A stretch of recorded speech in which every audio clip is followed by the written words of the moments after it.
1.000.000 Brnabićkinom šefu kabineta Milošu Popoviću na 30 godina pozajmila offshore firma sa egzotičnih ostrava.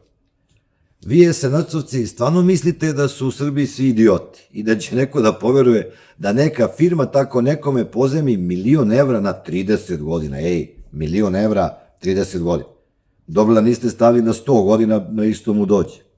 A sestrici tog Popovića, Aleksandri, Privredna komora Srbije, dakle Marko Čadež, za konsalting plati 1.000.000 evra. Firma, jedan zaposlen. Pa šta si ti, kraljice, to po znacima navoda konsaltovala Privrednu komoru za 1.000.000 evra? Čadež, daj bre da vidimo tu genijalnost čudotvorne Aleksandre koja je podigla privredu Srbije.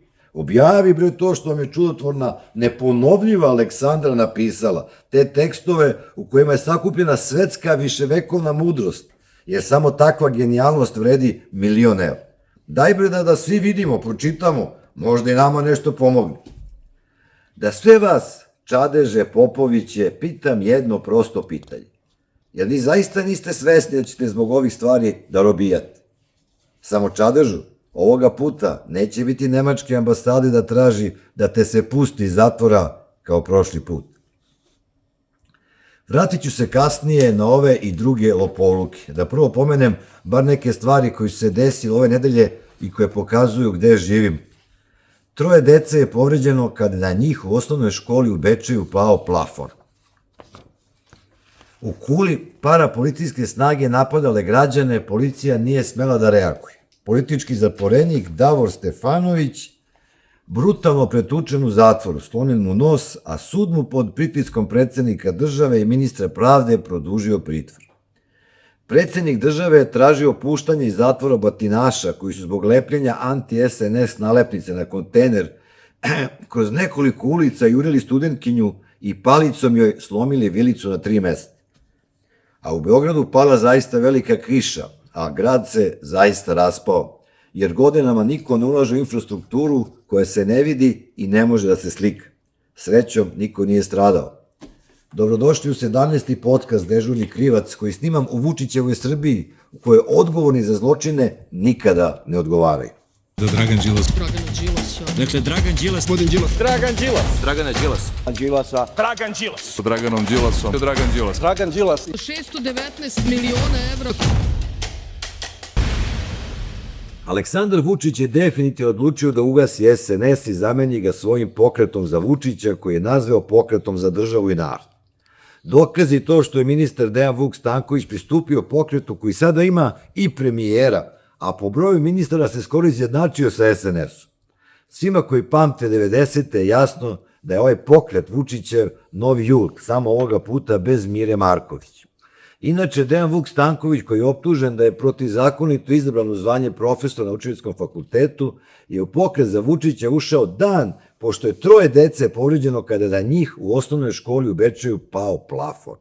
Da podsjetim da je pre mesec dana pao plafon težak 900 kilograma u školi u Rači i da niko od dece nije stradao samo zato što zbog Uskrsa učenici nisu bili u školi.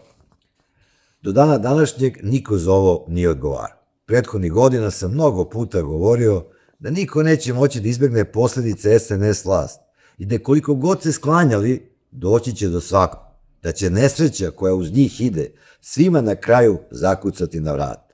I to se sada upravo dešava. U Kuli je izvanično potvrđeno da u svakom mestu režim napravio parapolicijske uniformisane formacije koje napadaju građane. Ove formacije imaju realnu moć i protiv njih policija ne sme da reaguje. U pitanju su klasične SA nacističke formacije Sturmbannteilung, jurišni odredi, kakvi su postojali u Hitlerovoj Nemačkoj i tako se zvale. Čine i kriminalci različitog soja. Susreli smo se sa njima u Pionirskom parku na dan velikog narodnog mitinga i od tada ih gledamo u svakom mestu u kome se narod buni. Da je svaka reakcija policije prema SNS nasilnicima zabranjena, pokazuje slučaj načelnika novosadske policije Gorana Radonjića. Apsolutni lojalista, bespogovorni izvršilac svakog naređenja, protivzakonitog naravno, gori od najgorih, je smenjen zbog toga što jedan od policajaca, kada su bili ispred one prostorija organizovane kriminalne grupe zvane Srpska napredna stranka u Novom Sadu. Ti SNS-ovci su ih napali, a jedan od policajaca je, gurajući ih unutra u zgradu, potrebio pendrek. I Radonjić je zbog toga smenjen. A da je zaista smenjen, potvrdio je lažni ministar policije Ivica Dačić, koji je tvrdeći da nije u pitanju smena rekao da je Radonjić raspoređen na mesto, pazite sad, pomoćnika načelnika komandno-operativnog centra u sedištu ministarstva. Evo da vas pitam, kad čujete funkciju pomoćnik načelnika komandno-operativnog centra u sedištu ministarstva, pa znate istog sekunda je čovjek smenjen i raspoređen na izmišljeno mesto. I još jednom se pokazalo kako je nastala stara narodna kletva koja glasi da Bog da te brani Ivica Dačić. Niko nikada nije dovoljno poslušan za kriterije velikog šefa i moram da priznam mi je drago što su ovi najgori od najgorih s vremena na vreme u to i sami uver. A jedan od najposlušnijih je individua koja se odaziva na ime Željko i prezime Radovanović. Ovaj beskičmenjak se nalazi na funkciji šefa uprave za sprečavanje pranja novca. Između ostalog, njegov posao je da kad se pojavi informacija o 1.000.000 evra datih Popoviću, pokrene istragu i tome obavesti javnost, ali on to ne uradi.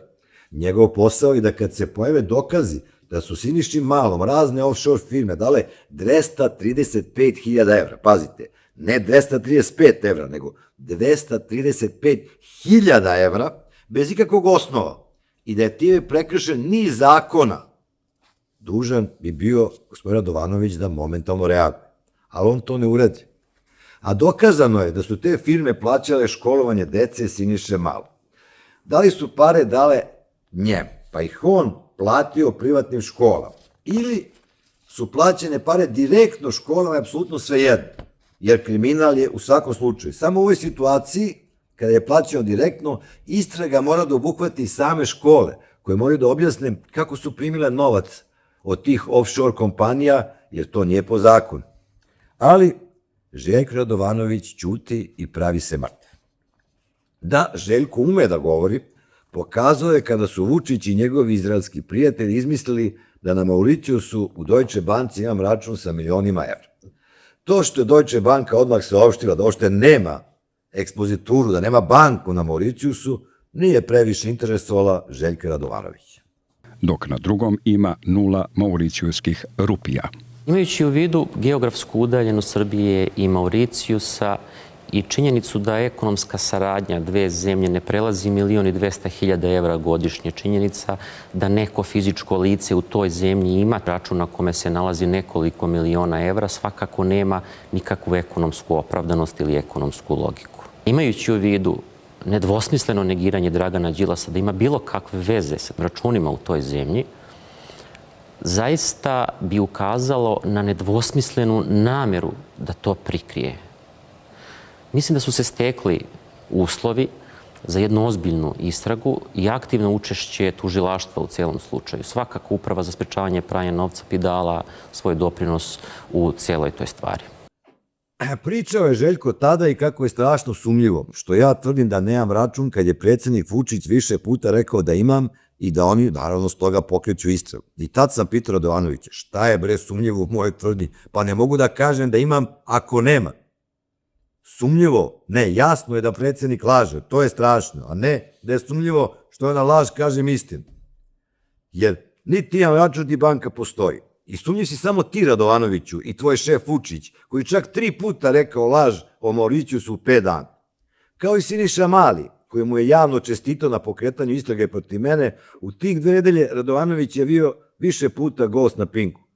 Dobio sam u to vreme na 100 naslovnih strana, 100 tekstova, priču o nepostojećem istraživačkom timu Novosti koji kao vodila Andrijana Nešić, i ona je se slikala na Pinku, i koji je sve to kao taj tim o meni otkrio. Sate i sate programa o mojim računima, svakog dana sam imao na svim njihovim televizijama i tako, boga mi, 2 nedelje. Sve s onim papirima kojima su mahali kao oštampani izvodi sa računa, oni svi isti, mislim, vidjeli ste, neko samo ubacio i otprinta. Posle godinu dana su svetski mediji, zajedno sa Krikom, objavili da je sve to falsifikao izraelsko imenu Tal Hanan za račun Vučićeve ekipe. Hanan koji je to radio i za druge diktatora u svetu i za koga se tvrdi da se video s Radovanovićem u Beogradu. Kad sam podneo krivične prijave tužilaštvu, ono ih je odbacilo, jer kako su mi rekli, sve te laži nisu imale pravno dejstvo, pošto Uprava za sprečavanje pranja novca nije htela da odgovori tužilaštvu 3 meseca da li istraga pokrenuta ili ne. Kao neće odgovori, nikom ništa. I pošto neće tako da odgovore, onda je kao tužilaštvo nemoćno. Smejurija i svinjarija.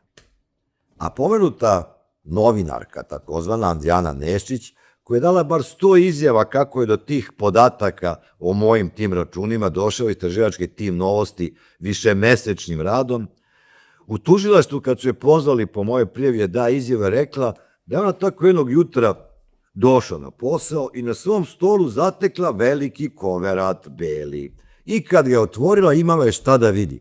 Izvodi sa računa Dragana Đilasa po Mauricijusu još ne znam koliko zemalja. I onda je ona sve to sa svojim urednikom Vučelićem bez ikakvih provera objavila. A šta bi sa istraživačkim timom koji mesecima radio? Nestao u sekunde. Ali laž ostaje zauvek i večno je.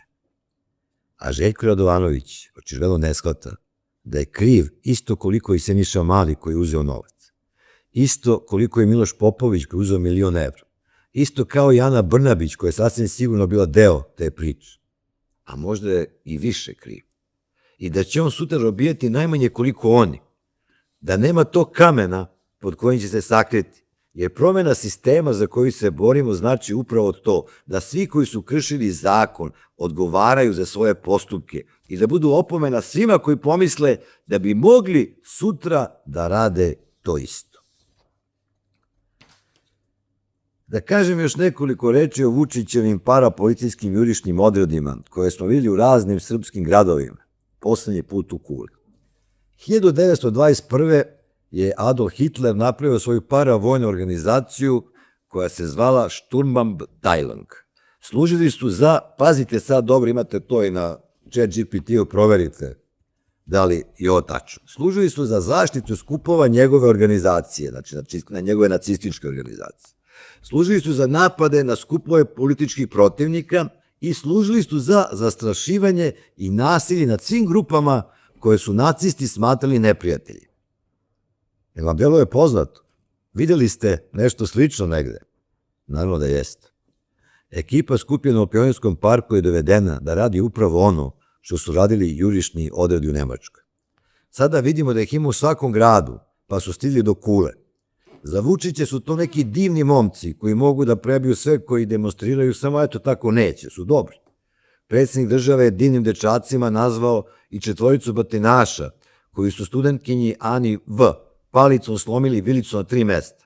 Predsjednik države je rekao da Ani nije slomljena vilica, da je Ana sa kolegama napala na prostorije SNS-a u Novom Sadu i da su ovi zlatni dečaci izašli da ih brane, prostorije. Predsjednik države je zaboravio da je kao zbog tog događaja Miloš Vučević podneo ostavku na mesto premijera da isto uradio gradonačelnik Novog Sada na svoju funkciju i da su sad obojica rekli da je strašno to što se desilo u njihovom gradu i da oni zbog toga podnose ostavke. Naravno da nisu podneli ostavke zbog toga i da je to bilo dogovoreno danima ranije jer je Vučić zaključio da će tako smanjiti bes naroda. Ali zvaničan razlog podnošenja ostavki bilo prebijanje studentkinje Ane V. Pošto sada Vučić kaže da se to nije desilo, da li to znači da će Đuro Macun podneti ostavku i Vučević se vratiti na mesto premijera? Naravno pod uslovom da je Đuro uopšte živ i da ga je moguće naći, jer čovjek ne postoji, nema ga nikad. Mesec dana prošlo, imao valjda 3 izjave, negde se pojavilo i to, ne znam da li ih je snimio, nego se samo pojavilo u medijima da je kao rekao nešto. Strašno. Znači čovjek, Aleksandar Vučić, potpuno ukinuo funkciju premijera, a idemo dalje. Inače se vratim na ovu ozbiljnu stvar. Te noći je Ana sa kolegama lepila neke nalepnice koje se ne dopadaju SNS-ovcima.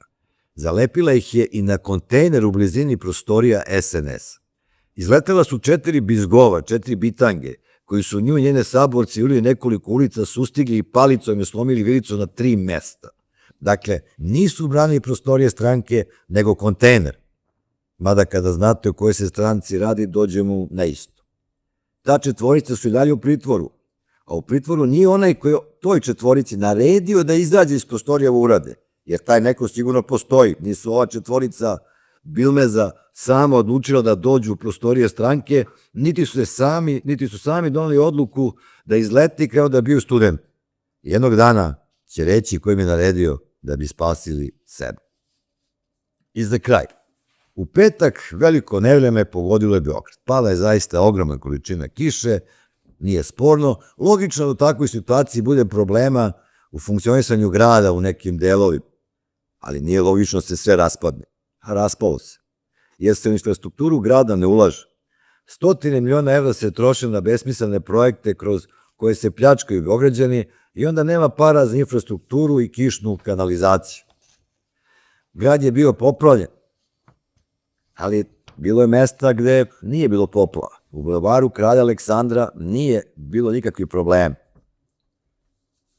Na ovim slikama možete da vidite kako je rađena rekonstrukcija bulevara. 6 meseci, od toga 2 meseca, dan i noć, da bi se stiglo i završilo na vreme. Vidite i koliko je duboko kopan, kakve su cevi, koji je to prečnik postavljen. Rađeno na ozbiljan način i zato i danas bulevar izgleda isto kao pre 15 godina kada je rađen i zato i danas kako god količina kiše da padne, nema poplava u ovoj najvećoj beogradskoj ulici. A jedan tviteraš je okačio kako je bilo u isto vreme na mostu na Adi, tokom ovog nevremena, kada najveći deo Beograda bio poplavljen.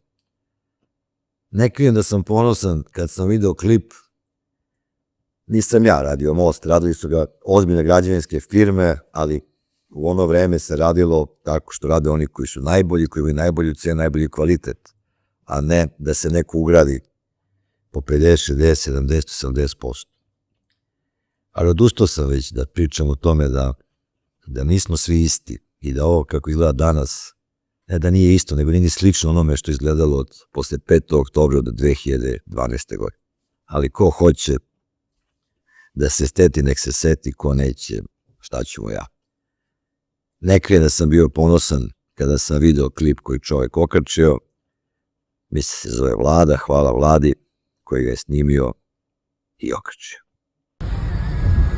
Pa vidi ga Đilasov most. Sum, nigde ništa. Bare nema, nigde. Pogledaj. A ceo Beograd poplavljen. Eto kad ga je napravi još traje, ništa mu ne fali. Nisu mu nijednom ni asfalt menjali. A ovo što ti napraviš, svaki čas se menja asfalt i krpi. Pogledaj, sve su